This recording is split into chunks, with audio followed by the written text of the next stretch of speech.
Welcome to a new video podcast series, where today we're diving into something that shapes the biotech world every January. The focus is on a cluster of healthcare conferences in San Francisco, kicking off next week with satellite events already underway. These conferences draw investors hunting opportunities, analysts evaluating companies, business development teams chasing partnerships, and regulatory experts navigating compliance. San Francisco becomes the hub where C-level executives pitch strategies, medical professionals share clinical insights, and investor relations teams bridge the communication gaps. The entire conference week packs roughly 10,000 attendees into a tight 3-mile radius of downtown San Francisco. This year, the speaker is monitoring remotely from Brooklyn, only the second or third time missing the event in 20 years. The episode is titled, Why the San Francisco Healthcare Conference Week Still Matters for Biotech. Conference week sends ripples through markets, making biotech stocks swing wildly, triggering press releases and rattling portfolios. As January arrives, trading volume spikes, headlines multiply, and leadership moves start rolling out. Welcome to the San Francisco Healthcare Conference Week. Corporate optimism during this week tends to fuel strong biotech performance that often carries into February. The global healthcare industry compresses itself into a remarkably small 3-mile radius in downtown San Francisco. The conference runs from January 12th to 16th, marking the week when the industry converges. Politicians showed up frequently during COVID, but that trend has faded as tech regained the spotlight. This week shapes narratives, deal momentum, and investor positioning for months to come. Conference days are exhausting, starting at 5 or 6 in the morning and stretching past midnight. The experience builds lasting relationships, creates valuable memories, and offers real career value for anyone entering healthcare. Today's discussion covers 3 things: why the conference exists, what different players want, and how it creates seasonal market patterns. The San Francisco Healthcare Conference Week functions as the sector's annual narrative reset. It's not a financial reset. Companies are still reporting last year's numbers, but it resets positioning, expectations, and tone. The J.P. Morgan conference sits at the center, but the real action happens in the surrounding ecosystem of satellite events. That ecosystem includes partnering meetings, one-on-ones, off-site dinners, and hallway conversations that spark unexpected opportunities. Those casual "we should catch up" meetings often turn into real discussions that lead to big deals down the road. The week creates a temporary attention market where investors, big pharma, bankers, and media all compete for focus. When attention concentrates like this, capital conversations naturally accelerate. Despite complaints about fatigue and overpriced hotels, the conference persists for good reasons.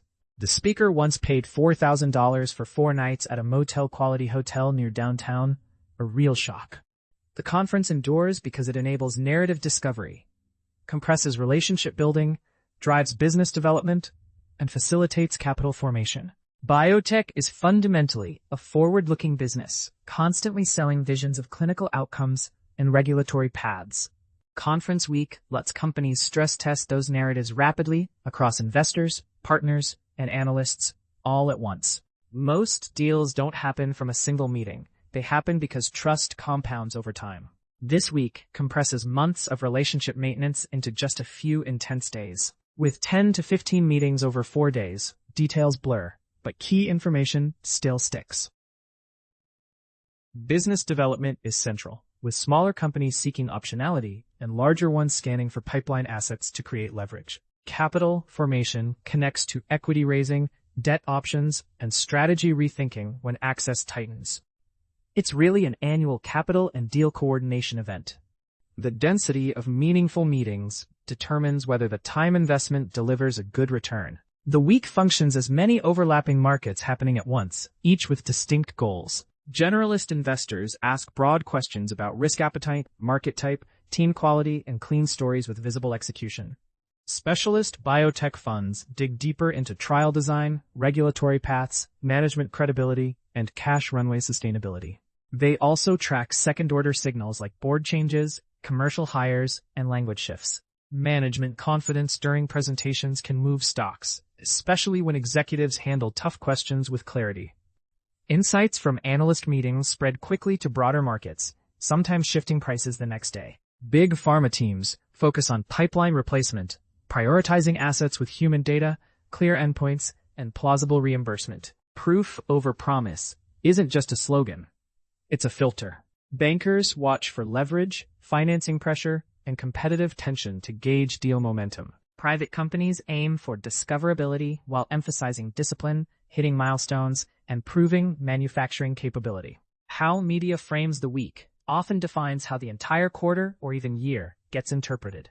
The conference week shows up in observable seasonal patterns in biotech stocks. 4 mechanisms drive this: positioning flows as portfolios reset, news density boosting volatility, deal signaling suggesting buyers are back, and dispersion separating winners from losers. January resets portfolios, and you can see biotech coming into or falling out of favor first in ETF flows. News density spikes with guidance updates, strategic shifts, trial timelines, and deal chatter all hitting at once. When licensing or M&A headlines drop, markets often extrapolate that buyers are returning to the sector. In a proof-over-promise environment, late-stage companies get rewarded, while early-stage names get ignored, even with compelling science. This week doesn't change biology. It changes attention, narrative credibility, and perceived access to capital. The seasonal sequence starts with the January conference, flows into February earnings, then March guidance, shaping the year's outlook. Here's a simple framework for watching the conference week from afar. Watch for signals, not slogans. Are timelines tightening, language getting concrete, partnerships framed as essential, and visibility improving?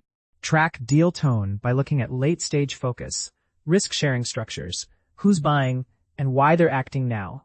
What the market rewards in real time usually sets the sentiment rules for months ahead. So, why does the San Francisco Healthcare Conference Week still matter?